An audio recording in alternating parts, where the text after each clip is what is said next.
Adoremos al Padre, solo al Padre, a nuestro Padre de gloria. El día de hoy vamos a estudiar un pasaje, vamos a repasar un pasaje que nos ayuda en el peregrinaje que llevamos todos nosotros como cristianos en esta tierra. Es una situación que nos alienta, que nos motiva, que nos llena de temor de parte de nuestro Dios y que nos puede también fortalecer en esta carrera que tenemos nosotros como cristianos, en este propósito que llevamos de agradar a nuestro Padre Celestial.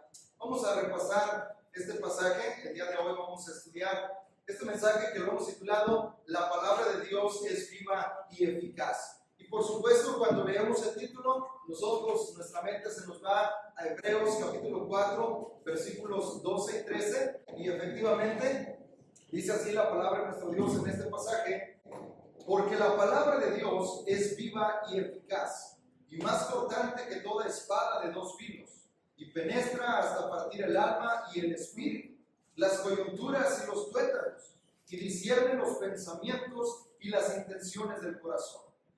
Y no hay cosa creada que no sea manifiesta en su presencia. Antes bien, todas las cosas están desnudas y abiertas a los ojos de aquel a quien tenemos que dar cuenta.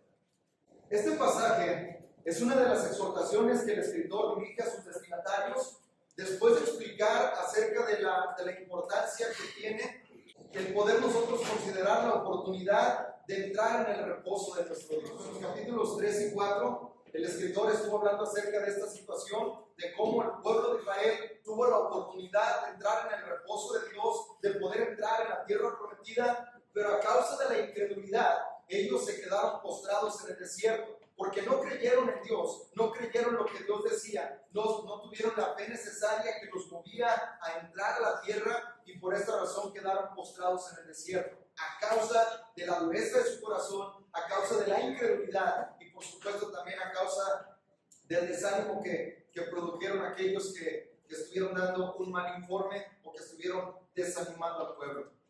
También habla acerca de la necesidad de poner dócil el corazón delante de nuestro Dios. Habla acerca de que no se endurezca el corazón de ellos a causa del pecado, a causa del engaño del pecado. Y les invita a que puedan perseverar, que puedan procurar entrar en el reposo de Dios, que puedan ellos no ser incrédulos, no ser de los que dudan, sino de los que creen, de los que tienen fe, de los que avanzan y de los que pueden entrar en el reposo de nuestro Dios. Sobre estas situaciones estaba escribiendo en esta carta, y entonces en manera de exhortación les dice: debemos de nosotros, y habla de un deber ser, debemos de creer en Dios, debemos de creerle a Dios cuando Él habla acerca de sus promesas. Dice: porque su palabra es viva y eficaz, y es más cortante que cualquier espada de dos filos. Que toda espada de dos filos, bueno, la palabra de Dios es más cortante, porque puede penetrar hasta lo más profundo de nuestra composición física y aún de lo que nosotros pensamos. Dice, puede discernir las intenciones, los pensamientos, para que nosotros sepamos que todo esto es real y que entendamos que cuando Dios habla, su palabra se cumple. Este es el propósito que tenía el escritor cuando habla acerca de este tema, y es el propósito de esta mañana, que podamos también nosotros recordar que estamos delante de un Dios vivo, que su palabra es viva, que no es solamente una escritura que nosotros podamos estar leyendo. Hoy tenemos nosotros la oportunidad de tener en nuestras casas una copia de la palabra de nuestro Dios. Y es importante que nosotros dediquemos tiempo a leerla, a meditarla, a memorizarla, a compartirla, a poder estudiarla y sacar de ella el provecho. Porque esto es un privilegio, ¿verdad? Lo que hoy tenemos nosotros es esfuerzo de muchos años, de muchas personas que incluso ofrendaron sus vidas para que hoy pudiéramos tener una copia de la palabra de Dios traducida a nuestro idioma, que pudiéramos tenerla de fácil acceso hoy en nuestra casa. Así de que esta es la importancia de que nosotros podamos valorar lo que tenemos en la palabra de nuestro Dios. El escritor dice que la palabra de Dios es viva y eficaz, y entendemos que la palabra de Dios tiene estas características porque supera cualquier obra literaria que se haya realizado en todos los tiempos, en cualquier parte del mundo. No tan solo por el hecho de que podemos comprobar que es el libro que ha sido traducido a más idiomas, o es el libro más vendido de todos los tiempos. No tan solo por esto está por encima de las obras literarias, sino que en ella encontramos nosotros un manual para nuestra vida. Está por encima de cualquier libro de autoayuda o de ayuda personal o de superación personal. Está por encima de cualquier manual que nosotros tengamos para la crianza de los hijos o para llevar un matrimonio exitoso. Está por encima de cualquier libro que nosotros pudiéramos tener de historia, de economía o de política. Tenemos nosotros en ella un tesoro, una riqueza literaria que bien hacemos nosotros al poder leerla. Pero, más allá de eso, nosotros tenemos en ella la esencia de Dios. Esta es una parte que en verdad nosotros no alcanzamos o no podemos terminar de maravillarnos, el saber que cualquier libro que alguna persona escribe, bueno, pues ahí están sus pensamientos, ahí está lo que él ha estudiado, lo que él ha razonado, ahí está plasmado los conocimientos que él ha adquirido a lo largo de su vida y de su estudio. Pero en la Biblia tenemos nosotros la esencia de nuestro Dios.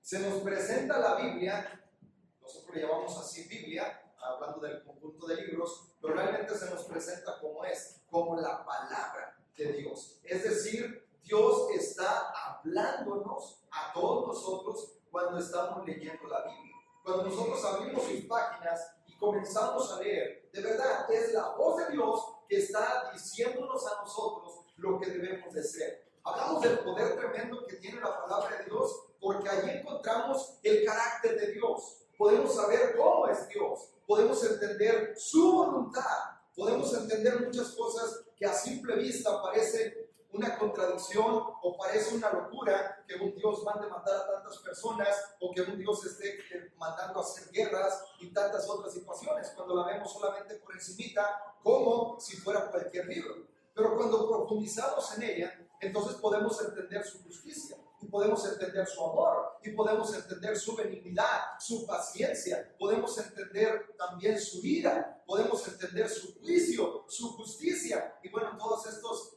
atributos que nos dicen es por esto, es por esta razón que mandó aquello y es por esta la ley que está ahí escrita y entendemos entonces el carácter de Dios, su voluntad.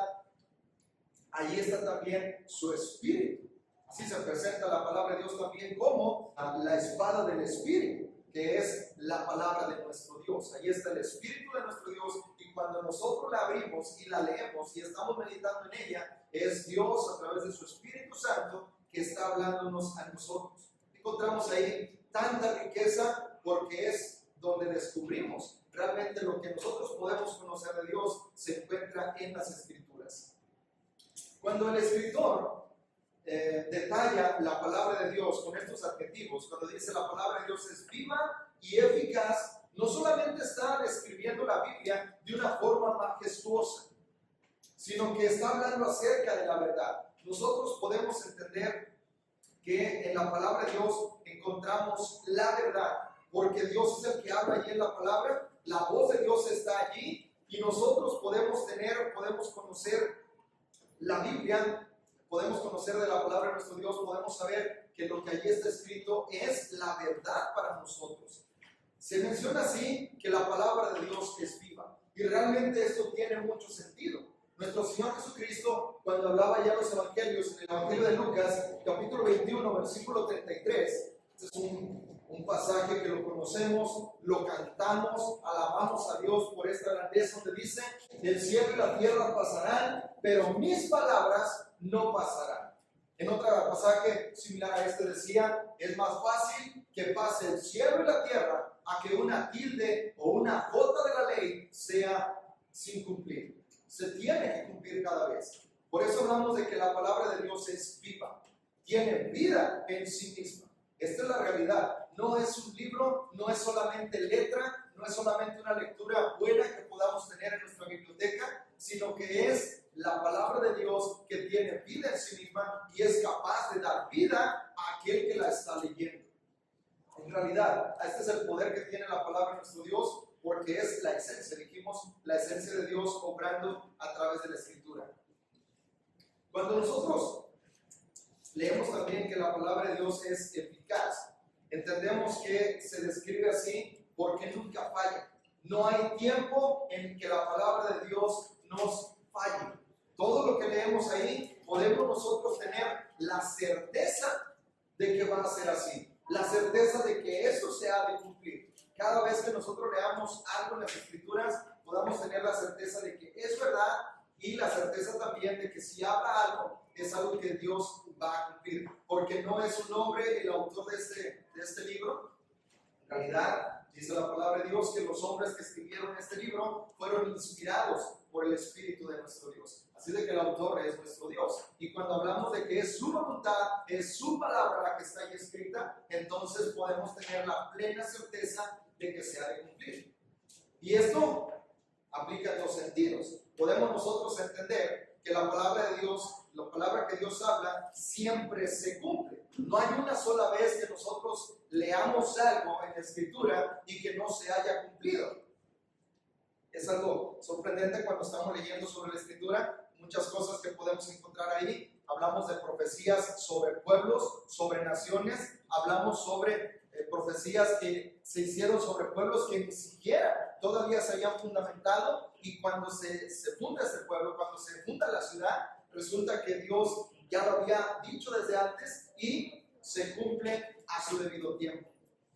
Esto es lo que hablamos cuando decimos que la palabra de Dios es eficaz. Dice allá en el libro de Isaías, capítulo 55, versículo 11, dice: así será mi palabra que sale de mi boca. No volverá a mí vacía, sino que hará lo que yo quiero, y será prosperada en aquello para que le envíe.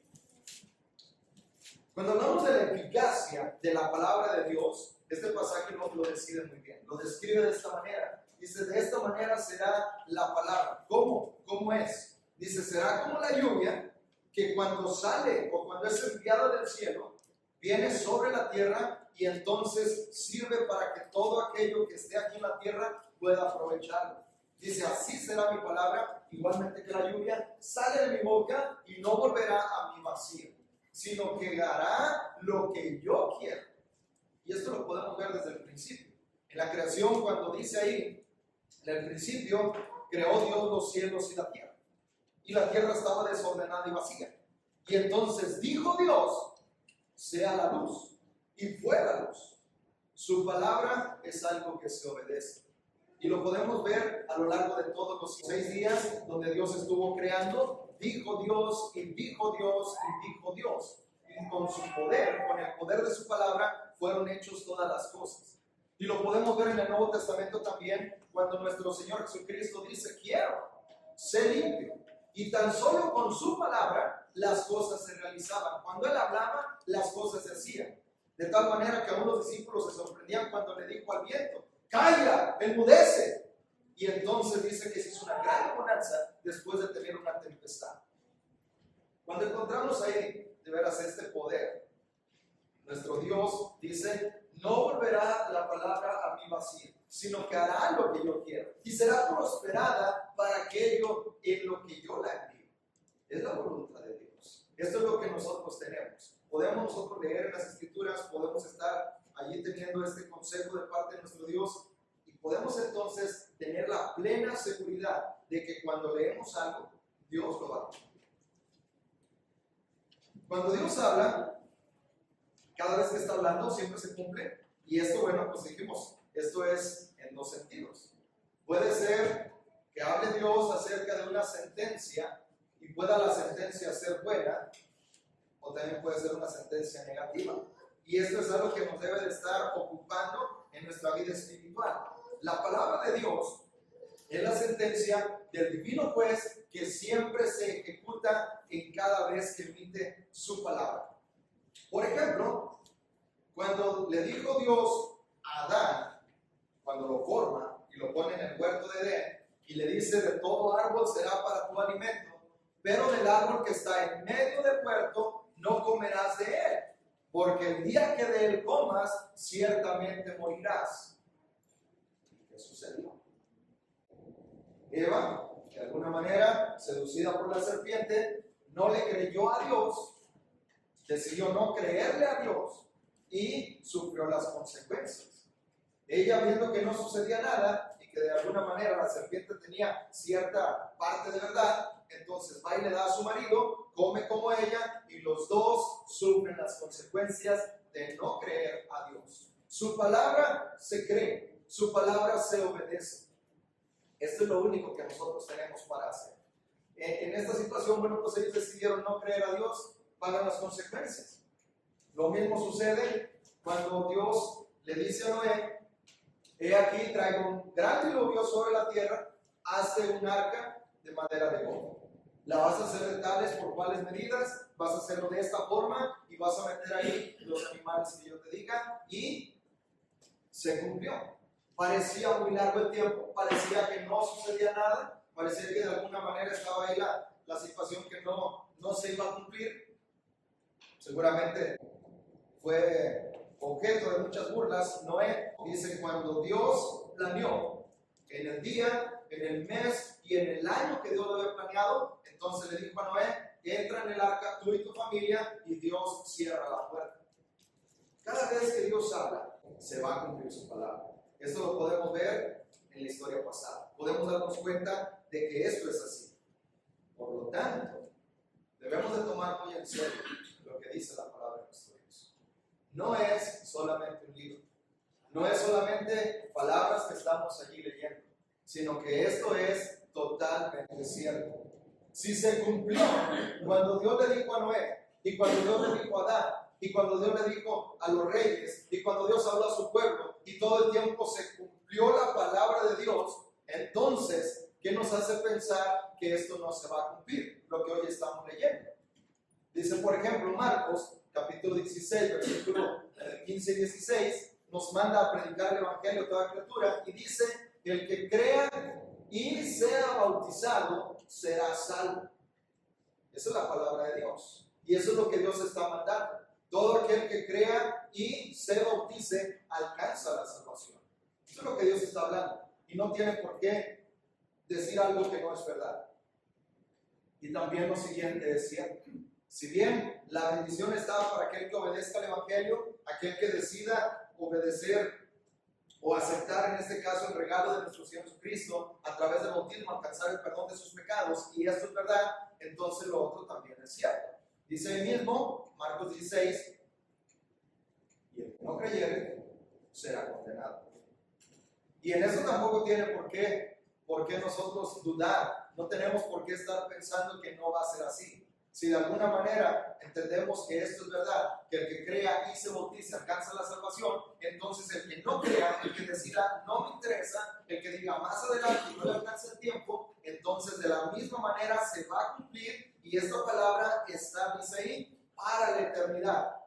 Puede pasar el cielo y la tierra, pero sus palabras no van a pasar. Su sentencia está dictada, porque ya envió a nuestro Señor Jesucristo, ya lo levantó de los muertos después de que fue puesto en la tumba, al tercer día resucita, y entonces dice, como Pablo dice, Dios dio fe, es decir, Dios asegura que esto va a ser así, que Dios va a emitir un juicio, porque así como levantó a Jesús de entre los muertos, para que no vuelva a morir, de la misma manera, con la misma certeza, podemos creer que el juicio de Dios se va a emitir.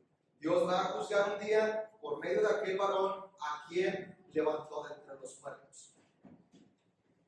Así de que cuando nosotros leemos estos pasajes, cuando dice, por ejemplo, en Apocalipsis 2:10, dice, sé fiel hasta la muerte y yo te daré la corona de la vida, entonces podemos también tener la certeza de que esto es así. Y podemos perseverar, podemos seguir adelante. Por eso hablamos al principio de que este pasaje de Hebreos 4:12-13 nos ayuda en nuestro peregrinar, donde dice Dios, todo aquel que quiera vivir piadosamente en Cristo, tenga por seguro que padecerá persecución.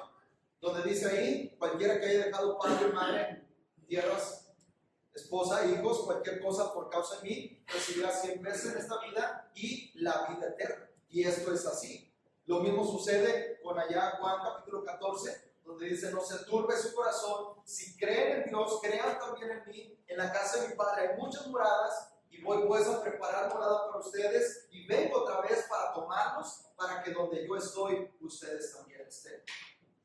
Todas estas palabras que nosotros leemos tenemos la certeza de que es verdad. Según lo que encontramos también en Hebreos capítulo 12, versículo 14, donde dice: sigan la paz con todos y la santidad, sin la cual nadie verá al Señor. Esto nos invita a que nosotros podamos tomar muy en serio todo lo que leemos en la palabra de nuestro Dios. Si usted está leyendo algo, si usted conoce algo de la palabra de Dios, si usted ha leído un pasaje, los ha memorizado, lo que Dios espera es que le obedezcamos. Tiene como ejemplo toda la historia pasada, todo lo que ha pasado durante el pueblo de Dios, para que nosotros podamos tener la certeza. Esta es la exhortación que se dirige. Este es el contexto de Hebreos 4, 12 y 13. El contexto es: ellos no creyeron, ellos dudaron, ellos prefirieron rebelarse contra Dios y por esta razón no entraron en el reposo. Tenían la oportunidad de entrar, pero por causa de su incredulidad, por causa de que endurecieron su corazón para decir: vamos mejor a regresar, designemos un capitán, volvamos a Egipto. Por esta dureza, dice, no pudieron entrar en el reposo. La palabra de Dios siempre se cumple. La palabra de Dios es vida, es viva y produce vida en nosotros. Por lo tanto, también cuando nosotros leemos esto, hoy lo que nos toca, esta es la exhortación. Ellos no creyeron y perecieron. Nosotros no haya en nosotros este sentir, no haya en nosotros este corazón malo de incredulidad para apartarse del Dios vivo, sino que podamos nosotros creer, ser de los que perseveran para poder alcanzar la salvación de nuestra alma. Nuestro Dios siempre es fiel en todo lo que Él habla, y por lo tanto nosotros también somos fieles a Él, porque nos conviene permanecer dentro de su camino. En el versículo 13 que leímos ya de Hebreos 4, dice: y no hay cosa creada que sea oculta delante de sus ojos, sino que todas las cosas están desnudas y abiertas ante aquel que hemos de dar cuenta. Así es de que no pensemos que esto se trata solo de religión. Es decir, esto solamente es una táctica de las iglesias, esto solamente tiene que ver con la cultura, esto solamente es una situación de religiosidad. No. Esto es algo que nos compete a todos los seres humanos. Todos aquellos que tenemos un alma, nos compete esta situación. Dice el escritor a los Hebreos, dice: no tengamos este corazón malo para no poder entrar en el reposo de nuestro Dios. Porque Dios ha planeado esto, ha reservado un reposo en el cual podemos entrar, pero necesitamos perseverar hasta el final. Tengamos la certeza de que la palabra de Dios siempre se cumple. Y luego dice: y tengamos también la certeza de que nada de lo que hacemos está oculto delante de sus ojos. Todas las cosas, al contrario, están abiertas y desnudas ante aquel que hemos de dar cuenta. Nada ni nadie se puede esconder de la presencia de nuestro Dios. Y tenemos ejemplos muy claros, muy vívidos, de aquellos que intentaron hacer las cosas a escondidas y pensaron que iban a salir bien librados. El primero, luego, comenzando con la creación, Adán y Eva, después de que pecaron, después de que desobedecieron a nuestro Dios, se hicieron con hojas de higuera delantales. ¿Y qué hicieron después? Se escondieron delante de la presencia de Dios. Y Dios le dice: ¿dónde estás tú? Realmente no se puede esconder de la presencia de nuestro Dios. Nosotros estamos aquí en este mundo. Dios nos da la oportunidad de que podamos hacer las cosas. Pone delante de nosotros la bendición y la maldición a través de la obediencia o la desobediencia. Depende de lo que nosotros decidamos. Y después de esto, bueno, pues vamos a rendir cuentas ante aquel que nos ha formado. Nadie se puede esconder. Nadie puede salir bien librado. Tenemos ahí el ejemplo de estos personajes que estuvieron tratando de esconderse. Acá ya conocemos, se le hizo fácil tomar del anatema cuando Dios les dijo: no quiero que guarden nada para ustedes. En los pueblos que iban destruyendo, en los que iban conquistando, había cosas muy buenas, muy valiosas, pero Dios dijo: ellos han llenado el colmo de sus pecados y no han querido obedecer. Por lo tanto, todo lo que hay ahí, quiero que lo destruyan. No tomen nada. Y, por ejemplo, en este caso acá, él pensó que era algo muy bueno el poder tomar de esa situación. Dijo: bueno, pues vamos a tomar provecho. Total, lo van a destruir. Estos lingotes pueden servirme a mí, estos vestidos, estos mantos pueden ser muy útiles para mí y nadie se va a dar cuenta. Y parecía que nadie se daba cuenta. Parecía que todo había salido muy bien de acuerdo al plan. Los tomó, los escondió, los puso ocultos en su tienda y parecía que todo había salido bien librado. Pero, como siempre decimos, volteó para todos lados, pero se le olvidó voltear para arriba. Porque desde arriba lo estaban viendo y sabía todas las cosas. Imagínense, si Dios puede discernir los pensamientos y las intenciones del corazón, ¿cómo no va a saber lo que estamos haciendo? Entonces acá, muy inteligente, trató de esconder todo, pero Dios lo descubrió. Y lo hizo de una manera muy evidente para todo el pueblo, para que el pueblo pudiera saber que no hay cosa oculta delante de sus ojos. Todas las cosas que nosotros hacemos, Él está sabiendo. Otro caso que también tenemos en la palabra de Dios y en el Nuevo Testamento, tenemos a Ananías y Zafira. Su pecado realmente no fue el que pudieran sustraer dinero de la venta. Ya conocemos esta historia, la recordamos ahí en el libro de los Hechos, como dice que los hermanos que estaban entrando a la iglesia, si alguno tenía heredades, las vendía y ponía el dinero o el precio de lo vendido a los pies de los apóstoles y lo repartían a cada uno según su necesidad. Entonces Ananías y Zafira, dice Ananías, teniendo una heredad y sabiéndolo su mujer, vendieron la heredad y sustrajeron del precio para ponerlo luego a los pies de los apóstoles. Y, bueno, le dice Ananías, aquí está el precio. El apóstol Pedro le dice, ¿por qué mientes a Dios? Has tratado de mentir al Espíritu Santo y por lo tanto esto no está bien. Dice, esto no es el problema no es el dinero, el problema es que trates de mentir, hacer las cosas ocultas y pensar que puedes salir bien librado. Ese es el problema. Dice aquí, cayó y murió. Dice, la venta era para ti, la propiedad estaba para ti, era tuya. No tenías que ponerla a los pies de nosotros, no tenías que venderla, no tenías que darnos todo el dinero, podías darnos una parte y decir, ¿saben qué? Yo quiero venderla y yo les voy a dar esta parte nada más. No había problema con eso, pero el pecado fue que intentó mentirle a Dios, intentó hacer las cosas en lo oculto. Llega Zafira, su mujer, y le dice, bueno, ¿en cuánto vendieron la heredad? Y cuentan, digo, sí, en tanto. Se acaban de ir a sepultar a tu esposo y aquí también te van a sepultar.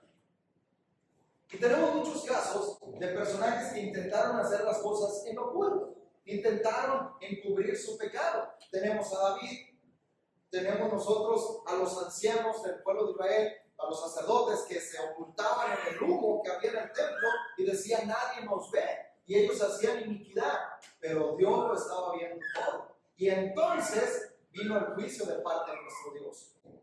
Tenemos muchos ejemplos. Lo que Dios nos manda es, no nos creamos más inteligentes que Dios. No podemos nosotros burlar a Dios. Todo lo que hagamos, Dios ya lo sabe. Aun cuando a veces podemos decir, bueno, nos llevamos esto a la tumba, va a llegar un día en el que estamos delante del Creador y vamos a rendir cuentas de todas las cosas que nosotros hicimos. Todos los que tratan de esconderse, dice la Escritura, es porque aman las tinieblas. Pero nosotros no somos de las tinieblas, somos de la luz, somos del día y por lo tanto vivimos de esta manera, andando de acuerdo a lo que Dios nos manda, de acuerdo a lo que encontramos en la palabra de Dios. Cuando usted entiende, y yo entiendo, que la palabra de Dios es viva, entonces decimos, no es cualquier libro. No se trata solo de memorizarlo, no se trata solo de fingir que estamos nosotros siendo piadosos. Se trata de en verdad vivir con piedad delante de nuestro Dios. Eso es lo que Dios nos manda, eso es lo que Dios espera. El poder fingir de nada sirve. Podemos fingir ante los hombres y pasar por personas muy piadosas, pero Dios lo sabe todo. Por eso decía estos hermanos ya conocemos el contexto también de toda la carta, donde los hermanos intentaban ir o regresar al judaísmo para evitar la persecución. De alguna manera ellos querían conservar su religiosidad, pero sin sufrir las consecuencias de la verdad. Entonces el escritor les dice, no nos engañemos. Todo lo que hagamos, cualquier cosa que nosotros realicemos, Dios lo sabe. Es más, Él conoce las intenciones. Si ustedes se quieren sentir bien, les decía el escritor, si ustedes se quieren sentir bien, diciendo, todavía somos religiosos, todavía adoramos a Dios, todavía tenemos nuestras tradiciones, dicen, no se engañen. Ustedes ya entienden eso, que en el judaísmo no hay salvación, no hay justificación, que fuera de Cristo no hay nada de lo que hoy están disfrutando. Y si ustedes se regresan al judaísmo, perderían todas estas cosas. Así es de que esto es la exhortación, la invitación, donde dice que no podemos nosotros, no podemos ocultarnos delante de nuestro Dios. Hay muchas personas en este mundo que intentan ignorar a nuestro Dios para hacerse la idea o querer pensar que no va a haber a quién le van a rendir cuentas. Muchas veces puede ser esta la situación por la que dicen, me conviene no creer que Dios existe, me conviene ser ateo, me conviene ser escéptico. Y empiezo a criticar, empiezo a buscar, empiezo a juzgar, a criticar la Biblia, y para yo poder librar mi conciencia y decir, si no hay Dios, entonces no hay juicio, entonces no hay nada, y yo puedo hacer mi vida como yo quiera. Muy conveniente. Pero no porque yo decida dejar de creer en Dios, por esto Dios ya no va a existir. No porque yo me convenza de que no hay juicio, por eso no me voy a presentar ante el juicio. Esta es la realidad. Y por eso es bien importante que nosotros mejor nos demos cuenta que Dios nos va a llamar a este juicio. En todo lo que hagamos, en todo lo que nosotros decidamos, cualquier cosa que tengamos por hacer, hermanos, amigos, tomemos en cuenta a nuestro Dios. Tomemos en cuenta que Él es real, que Él existe, que Él nos ve, que Él está todo el tiempo. Todo lo que leamos en su palabra, si usted ha leído la Escritura, si usted conoce de la Escritura, es importante que lo ponga en práctica todo, porque somos responsables de lo que conocemos. Es Dios el que habla, es Dios el que está dando su sentencia, y por lo tanto debemos de obedecer a nuestro Dios. Tenemos aquí en este pasaje, que a lo mejor lo conocemos mucho, el pasaje donde Elías estuvo delante de los profetas de Baal y lo reta. Y era una situación difícil. Es una cosa que de alguna manera podemos nosotros observar.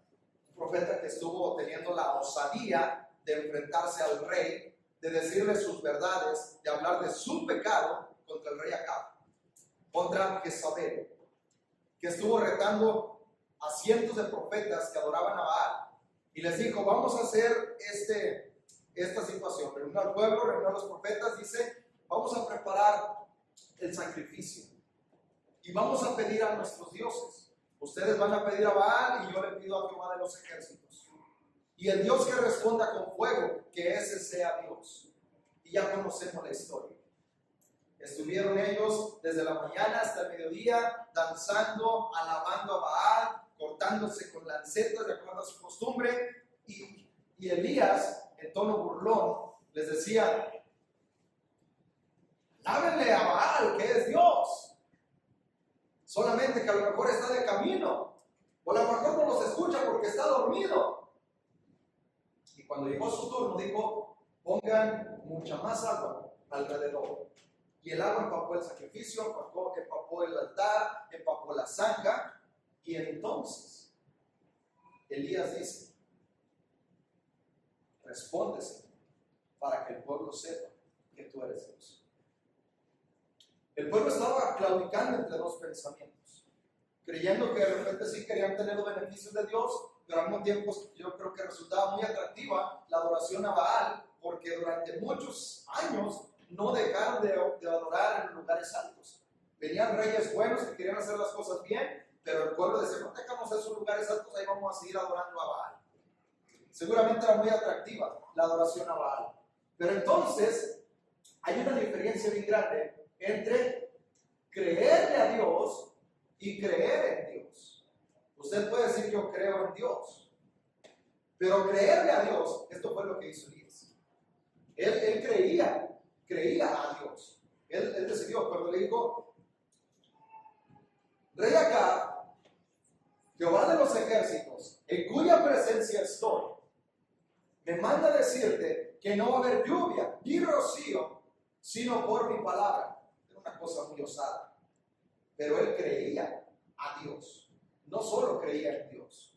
Entonces, creerle a Dios cambia todo. Es decir, yo le creo a Dios. Yo le creo lo que dice ahí, yo se lo creo. ¿Por qué? Porque tengo la garantía de todas las promesas pasadas. Porque tengo la seguridad de toda la historia que ha venido antes de que yo siquiera existiera. Y entonces podemos creer que lo que Dios habla es verdad. Y con temor nos conducimos delante de su presencia y estamos dispuestos a honrarlo en todo lo que hacemos. Esto hace la diferencia. Ya más adelante estaremos hablando de este asunto, la diferencia entre creer en Dios y creerle a Dios. Pero esto es algo, de verdad, marca la diferencia cuando uno no solamente cree en Dios, porque podemos creer que existe, que es real, pero creerle a Dios es creer que lo que Él habla se va a cumplir. Y por lo tanto, obedecemos.